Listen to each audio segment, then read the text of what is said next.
it's the conversation about values is a direct conversation upon the root of culture, because a culture is this collective value that is built upon. And that has been a broader conversation as we went into the 50th anniversary of hip hop.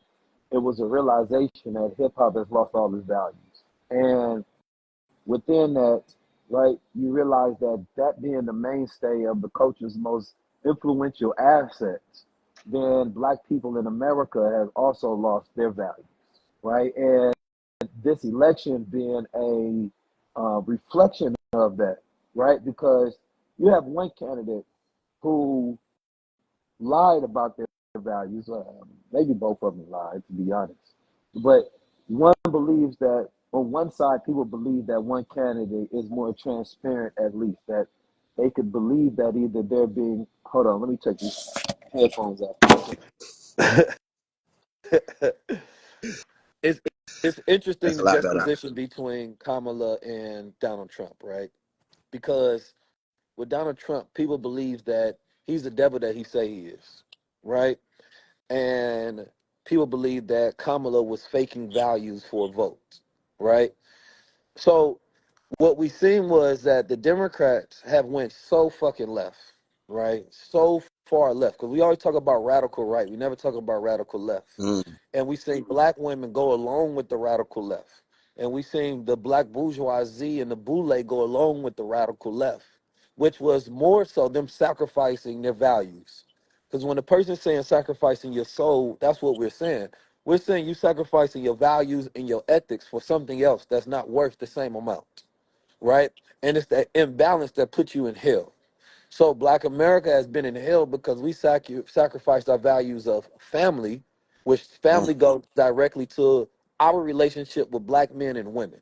So when we look at podcasts and having conversations about our disconnect, and we talk about how the white man destroyed the family, right? We're saying how he destroyed the relationship between black men and women, right? But we never look at that root of that, right? We what we're literally saying is that our relationship with black women is terrible, right? And the relationship, with black men have with women is just devastated. So how do we then get back to that? One would have to then go learning how to, number one, have a better attitude towards self and a better attitude towards each other, because attitude creates your disposition towards things. It affects how you feel about things, right? And it either attracts you or repel you of things. And this culture has been repelling our own progress because of our lack of values, right? So if you look at coming from Japan, what I've seen was what they value the most above anything is family and group thinking, because they don't want to shame the family. So Mm. that if we have the same values and somebody start to act outside of those values, then they bring shame to the family, So right? yeah, So it's a collective philosophy that we lack right now. But how did they build their collective philosophy? They sacrificed money for almost 200 years in order to bring in, and when I say money, I mean their economic growth. So they went through a period of economics stagnation while they hmm, was going through cultural progress, because they had to solidify the Bushido, right? Which is the collective ideas of their greatest shogun and warriors and monks, right? As their Bible that they gave to their people. But we have how many Bibles? How many different versions of Islam? How many is yeah, Hebrews, Israelites? We don't have a collective philosophy that we agree upon is the way forward. So now with the individualism, everybody has their individual values of what they believe is right or wrong. And right, they could be right or wrong depending on their world and their universe. But your values can be disrespectful to somebody else, which create a consistent entropy, because you can't bring order, right? When right, everybody has their own individualism. You can only bring order when there's a group think that people can be held to, because there's a standard of values that we collectively agree upon. And if you step outside of that, then you are now shamed and you're no longer in that membership of people who agree to this collective of values. right. At what point did melanated people start shifting left of conservative values? Because traditionally we have always been conservative with our Mm. values. I think that there was not a one point in time. I think there was a few decades that it degraded over time, and it wasn't just black people; it was American society, right?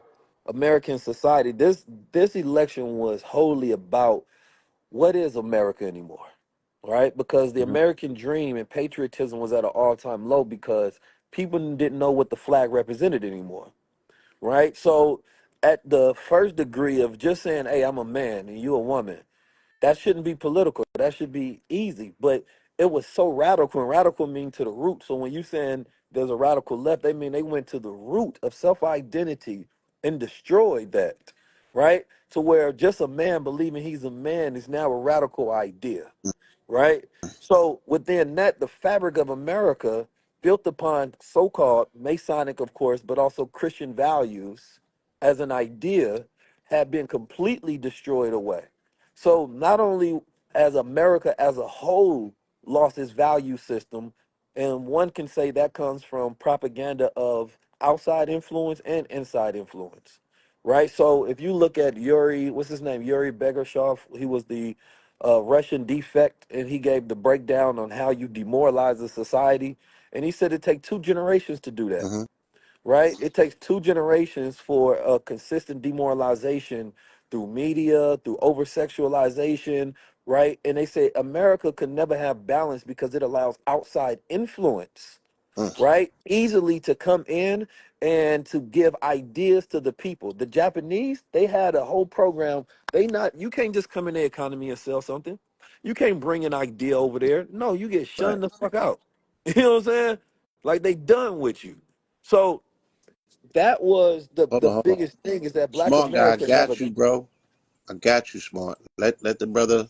yeah, subversion.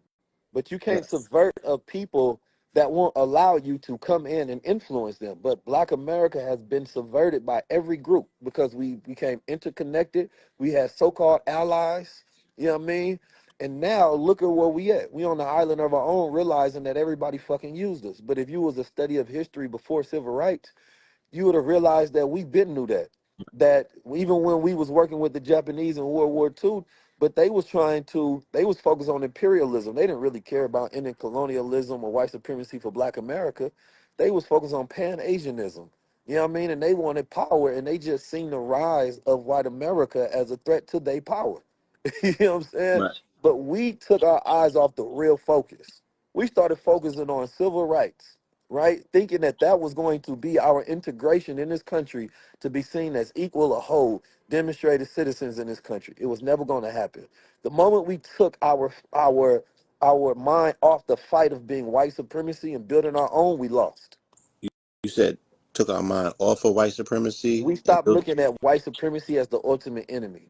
We oh, just that said, part. Yeah, yeah, yeah, yeah, let's get civil yeah, rights and let's integrate within and see how we can work within the system. So yeah. the movement of our radical tradition had disappeared, Or right? dissipated. Yes. Where there was the W.E. Du Bois versus the Thurgood Marshalls versus the Marcus Garvey versus the Elijah thinking. There was always these different right thought tanks that had equal measure of influence in Black America, and then the civil rights had a disproportionate amount of influence over what we considered right our fight was. And then that's when Right. we lost because we integrated instead of taking the other branches of strategy and funding them and pushing those. So now this generation only knows the history of the civil rights and only know bits and pieces of what Malcolm life was through movie or autobiography.